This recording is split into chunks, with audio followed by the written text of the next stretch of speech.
दर्शकों नमस्कार, मैं प्रभाकर द्विवेदी और आप देख रहे हैं फास्ट न्यूज इंडिया का हाई अलर्ट प्रोग्राम। जैसा कि आप जानते हैं कि यदि होती है कोई बड़ी वारदात तो हम आपको करने आते हैं हाई अलर्ट। आज के हाई अलर्ट में आप सभी दर्शकों को हम बताएंगे कि रेप पीड़िता का सहयोग करना पड़ा भारी, दर्ज हुआ SC ST का मुकदमा। अब आप सोच रहे होंगे कि ऐसा क्यों हुआ, क्योंकि आज अक्सर कोई न कोई व्यक्ति किसी न किसी व्यक्ति का सहयोग करता रहता है। और एक पुरानी कहावत है जो आप सभी दर्शक जानते भी होंगे कि हवन करने से हाथ जलता है। जी हाँ, बिल्कुल आपने सही सुना कि पुरानी कहावत है कि हवन करने से हाथ जलता है। आप सभी ने पढ़ा भी होगा, यह बात सुना भी होगा, लेकिन आज हम आपको एक ऐसे पीड़ित की जुबानी सुनाने जा रहे हैं, सुन करके आप सोचने पे मजबूर हो जाएंगे। मामला वाराणसी के सिंधोरा थाना क्षेत्र के बूची गांव का है। बूची गांव निवासी अनिल कुमार मिश्रा, सुनील कुमार मिश्रा दोनों सगे भाई हैं, जो वाराणसी के शिवपुर थाना के चांदमारी पुलिस चौकी के पीछे कॉलोनी में रहते हैं। कभी कभी गांव आना जाना होता है। बूची गांव के ही कमलेश मिश्रा उर्फ बनारसी हैं, जो कोटेदार हैं। उन्हीं की पड़ोसी नाबालिग लड़की, जिसकी उम्र 16 वर्ष 2020 में थी, कोटेदार के पुत्र गौरव मिश्रा और गौरव मिश्रा के मामा के लड़के शुभम दीक्षित पर रेप का आरोप लगा देती है और लड़की पेट से हो जाती है। मामला थाने पहुंचता है, लेकिन पैसे के बल पर कोटेदार ने FIR दर्ज होने नहीं दिया और मामले की सुलह समझौते के आधार पर पीड़ित लड़की की मौखिक शादी शुभम दीक्षित के साथ करा दिया जाता है। लड़की शुभम दीक्षित के साथ ससुराल गई, लेकिन वहां खुश नहीं थी। हर दिन गौरव दीक्षित लड़की को ताने देकर मारता पीटता था और कहता था कि जो तुम पेट से हो वह मेरा नहीं है। कुछ दिन बाद एक बेटी भी हुई, जिसके बाद विवाद और बढ़ने लगा। रोज रोज की मार पीट बढ़ती गई। अंत में लड़की लड़के को छोड़कर वापस अपने घर आ गई और फिर पुलिस की दरवाजा खटखटाने लगी, लेकिन तब भी न्याय नहीं मिला। अब आप सभी दर्शकों को आगे बताना चाहूंगा कि अब आगे क्या होता है। तो पीड़ित युवती का दर दर भटकना गांव के ही अनिल कुमार मिश्र और भाई सुनील कुमार मिश्र को अच्छा नहीं लगा। तो अनिल कुमार मिश्र ने युवती का सहयोग करना शुरू किया और उच्चाधिकारियों तक युवती को पहुंचाया, जिसमें असिस्टेंट कमिश्नर ऑफ पुलिस महिला अपराध ममता रानी ने युवती की आपबीती सुनकर FIR दर्ज करने का आदेश दिया, जिसके बाद 136/2024 मुकदमा दर्ज हुआ और शुभम दीक्षित को जेल भेज दिया गया। जिसके बाद कोटेदार कमलेश मिश्र उर्फ बनारसी रुष्ट हुए और अनिल कुमार मिश्र सुनील कुमार मिश्र को फंसाने की योजना बनाई, जिसके तहत अपने कोटे पर काम करने वाले सोमारू बनवासी के जौनपुर निवासी रिश्तेदार से सिंधोरा थाने पर 10/9/2024 को FIR दर्ज करने के लिए एक प्रार्थना पत्र दिया। और उस प्रार्थना पत्र में यह था कि अनिल कुमार मिश्र सुनील कुमार मिश्र ने जाति सूचक शब्दों का उपयोग करते हुए 9/9/2024 को उदार रोड पर सुबह 7:30 बजे घेर कर मारा पीटा, जिसके बाद अनिल कुमार मिश्र सुनील कुमार मिश्र के खिलाफ SC ST में मुकदमा दर्ज हुआ। अब आप दर्शकों को आगे बताता हूं। कुछ दिन बीतता है, नोटिस के द्वारा अनिल कुमार और सुनील कुमार मिश्र को सूचना मिलती है और थाने पर मिलकर पूरी उपरोक्त हकीकत बताए, लेकिन कोई सुनवाई नहीं हुआ। जिसके बाद कई उच्चाधिकारियों से मिले, प्रार्थना पत्र दिए, लेकिन आश्वासन के सिवा कुछ भी नहीं मिला। अनिल कुमार मिश्र सुनील कुमार मिश्र दोनों भाइयों ने सवर्ण आर्मी के जिलाध्यक्ष सतीश कुमार चौबे से मिलकर अपनी पूरी आपबीती सुनाई, जिसके बाद जिलाध्यक्ष ने न्याय दिलाने के उद्देश्य से 18 नवंबर 2024 दिन सोमवार को वाराणसी मुख्यालय पर समर्थकों संग धरने पर शांतिपूर्वक धरने पर बैठ गए और नारेबाजी करते हुए थानाध्यक्ष सिंधोरा निकिता सिंह को निलंबित करते हुए निष्पक्ष जांच की मांग की और कहा कि यदि निष्पक्ष जांच नहीं होती है तो आंदोलन और उग्र किया जाएगा। वहीं अनिल कुमार मिश्र ने कहा कि जिस समय मारपीट की घटना दिखाई जा रही है उस समय हम अपने चांदमारी वाले आवास पर थे और सीसीटीवी में साफ साफ दिख रहे हैं। पुलिस चाहे तो मेरा मोबाइल का लोकेशन भी जान सकती है और सीसीटीवी कैमरे को भी देख सकती है। आगे आप सभी दर्शकों को यह भी बता दें कि धरना प्रदर्शन के बाद जिलाध्यक्ष सतीश कुमार चौबे पुलिस कमिश्नर से मिले और निष्पक्ष न्याय की मांग की। आश्वासन मिला कि जल्द जांच होकर कार्रवाई होगा। अब देखना यह है कि उपरोक्त मामले में कितनी सच्चाई है। जो पीड़िता बयान दे रही है वो सही है या जो नेता हैं वो सही हैं या अनिल सुनील मिश्र सही हैं या कोटेदार सही हैं या कोटेदार के पुत्र सही हैं या उनके पुत्र के मामा के लड़के सही हैं, कौन सही है?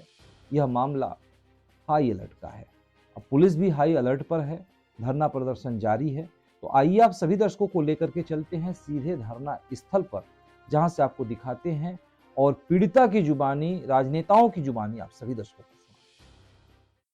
बुद्ध नहीं जिनके जीवन में वो भी बड़े अभागे होंगे, यार घर को तोड़ा होगा, यार घर से वो भागे होंगे। जय भवानी जय भवानी, जय भवानी जय परशुराम, जय भवानी जय परशुराम। सिंदूरा मुर्दाबाद मुर्दाबाद मुर्दाबाद, यशो सिंदूरा मुर्दाबाद मुर्दाबाद।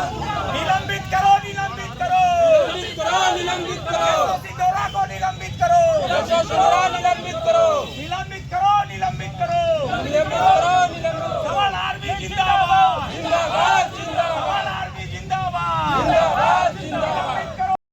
घुसाने वाली सिंदूरा मुर्दाबाद मुर्दाबाद।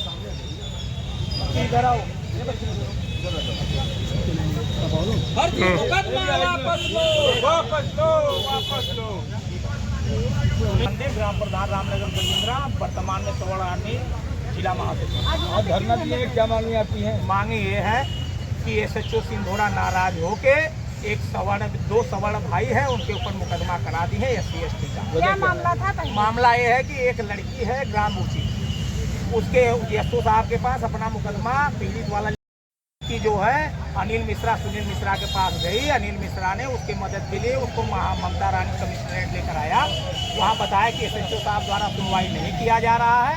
इसके बाद वो ममता रानी द्वारा SHO साहब को मुड़का बिगड़ा गया, जिसके एवज में SHO साहब ने अनिल मिश्रा को फ़ोन करके बोला कि तुम ज़्यादा इधर उधर हमारी शिकायत करवा रहे हो, घबराओ मत, समय आने पर तुमको बताएंगे। कब ज्वाइन थे? 3 महीने पहले। आज क्या? तो इसके बाद इन्होंने इनके विपक्षी जो जिससे मुकदमा चल रहा था उनको बुलाया। वो मौके से कोटेदार है, उनका एक मजदूर है जो कि गेहूं अनाज तोड़ता है, उसको पैसे का लालच दे के उसके साड़ू को खड़ा करा के तुरंत मुकदमा यशो साहब ने उससे जांच नहीं किया। मुकदमा कौन सा मुकदमा है, क्या है? SC ST का मुकदमा उन्होंने गंभीर धारा में दर्ज किया। वजह क्या है? यही और यशो साहब बिना राजनीति कुछ भी नहीं हुआ है।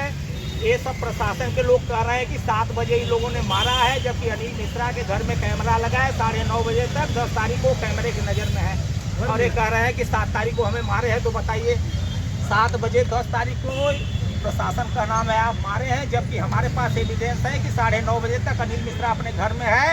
मेरे पास कैमरे की रिकॉर्डिंग। पुलिस प्रशासन 2 महीने से जांच करेंगे और वो फंसाने के चक्कर में है।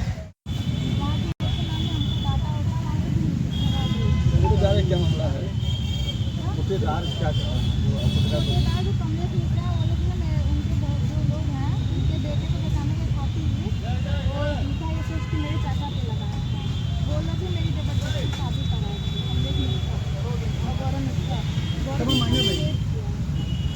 पुलिस क्या बोली?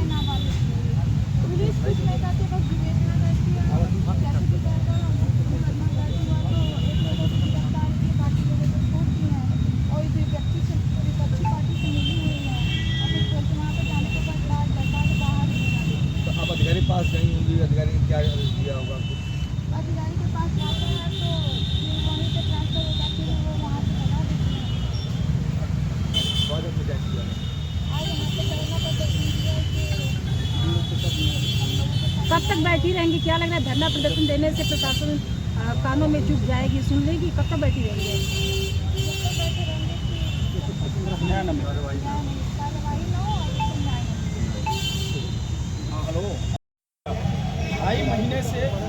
प्रशासन के चक्कर काटते रहे। 50 लेटर देना है प्रशासन को, जिससे कोई कार्रवाई नहीं हुई। कमिश्नरेट का ये हाल है कि IPS अफसर जो कि 10-12 बैठ जा रहे हैं, फाइल ऐसे घूम रहा है, एक के बजाय दूसरे पे, दूसरे के बजाय तीसरे पे, जिसका मजा थाना अध्यक्ष जो होते हैं वो लोग लेते हैं, और उन लोगों के द्वारा बयान भी चेंज किया जाता है। जिसमें ये लोग 3 दिन 4 दिन पहले हमारे पास आए गजेंद्रा के प्रधान विनोद पाड़े जी के द्वारा, जिसमें हमने ट्वीट किया ADCP को, कमिश्नरेट को और DM साहब को, जिसमें सवाल हमने किया था, उसका जवाब इन्होंने बिल्कुल विपरीत दिया। जो कि इन्होंने बोला कि 7 बजे सुबह का मामला है, 7 बजे इन्होंने मारा है और लोकेशन घटनास्थल के आसपास की रही। उनके ट्वीट आने के 2 घंटे बाद फिर हमने शाम को ट्वीट किया है कि महोदय ये 9/9/2024 शाम 6:35 से लेके 10/9/2024 समय 9:30 तक अपने आवास BDA कॉलोनी चांदमारी में थे। पुलिस चौकी चांदमारी के पीछे है। तो ये जाहिर सी बात है कि 9/9/2024 का जो मामला है, जो इन्होंने आसपास दिखाया, 20 किलोमीटर ऐसा कोई गैजेट नहीं बना। या तो ये डोरीमोन की गैजेट की बात कर रहे हो कि लगाया इधर से उधर पहुंच गया, कांड किया, फिर वापस आ गए। अगर प्रशासन ये बात कर रहा है तो ये बिल्कुल अलग और दिशा दे रहा है, क्योंकि इन्होंने जो प्रचंड रचा है उसकी पुष्टि इस लेटर के द्वारा हो गई है। फिर उसके बाद हमने प्रशासन से शाम को लेटर में जब इनसे जवाब मांगा, उसमें ट्वीट किया हमारे मुख्यमंत्री जी को और DCP साहब को, ADCP को, पुलिस कमिश्नरेट को। इनको करने के बाद फिर हमने, जब इन्होंने 2 दिन हो गया, 2 दिन तक कोई रिप्लाई नहीं दिया, जो कि 51,000 के लमसम ट्वीट इनको किया गया। अभी तक उस ट्वीट का 2 दिन में कोई इन्होंने रिप्लाई नहीं दिया। हम मजबूर होके धारा 19 के तहत शांतिपूर्वक अपनी बातों को रखना चाहते हैं। ना हमें कोई विवाद है ना कुछ है, लेकिन पीड़ित को न्याय मिले और थाना SHO जो है सिंधोरा की, उनको निलंबित किया जाए, और जो ACP हैं पिंडरा के, उनकी जो विवेचक हैं उनके पे भी जांच बिठाई जाए, क्योंकि SC/ST का मामला उनके पास काफ़ी ज़्यादा जाता है। वो संज्ञान में कुछ नहीं लेते, अपने हिसाब से मनगढ़ंत कहानियाँ डाल देते हैं। जिनके पास कोई प्रूफ नहीं हुआ वो फंस जाते हैं, तो वहाँ पे वो बेचारे बकरे तो बन ही जाते हैं, या उनका परिवार के बारे में नहीं सोचा जाता, या वो एक SC/ST एक्ट ऐसा है इतना परेशान कर देते हैं कि लास्ट में इनको आत्महत्या करना पड़ता है, जो कि भारत देश में ऐसा 2-4 मामले सामने आए हैं। यहाँ भी वही था। 3 दिन 4 दिन पहले अगर अनिल सुनील मेरे पास नहीं आते, प्रधान जी के यहाँ घर पे जाके बोले भैया कोई रास्ता नहीं बचा है, ना प्रशासन सुन रही है ना सरकार सुन रही है, हम लोग आत्महत्या करने जा रहे हैं। फिर उसके बाद हम बोले अगर हमारे जीते जी आप आत्महत्या कर लोगे तो धिक्कार है हमारे जीवन को। आइए आपकी बातों को हम रखेंगे और आपकी बातों को उठाया जाएगा, जिसमें ADCP गोमती जोन के जो IPS अफसर हैं आकाश पटेल जी, उनके द्वारा हमें फ़ोन आया, जिसमें 10 मिनट वार्ता हुई। उनकी बातों से लगा, उन्होंने बोला आप धरना प्रदर्शन कर लीजिए, जो करना हो कर लीजिए, होगा कुछ नहीं, सत्यता के आधार पर रिपोर्ट लगाया जाएगा। चलिए मैं सत्यता की भी बात मानता हूँ, लेकिन जो सत्यता है उस पर तो रिपोर्ट लगाए महोदय। प्रशासन को मैं बोलना चाहूँगा कम से कम पान की दुकान पे खड़ा होकर जांच पड़ताल ना करें, घर जाएं, हर चीज को बारीकी से जांच करें। अगर ये आंदोलन में आज अगर जवाब नहीं मिलता तो कल जिला से हर जिला अध्यक्ष और टीम आएगी, परसों प्रदेश से आएगा, नसों राष्ट्रीय से आएगा, धरना प्रदर्शन होगा, और हम ना पब्लिक को कोई दिक्कत करेंगे ना कोई रोड जाम करेंगे, कुछ नहीं करेंगे। हम अपना शांतिपूर्वक अपनी बातों को रखेंगे। अगर प्रशासन सुनता है तो ठीक है, नहीं सुनता तो प्रशासन SC/ST एक्ट में ये जांच भी हटा दे और सीधा इसमें बोल दे कि 302 करके इनकाउंटर कर दिया जाए ब्राह्मण क्षत्रियों का। जय भवानी। मैं अपनी बातों को यहाँ खत्म करता हूँ। जय भवानी, जय परशुराम, जय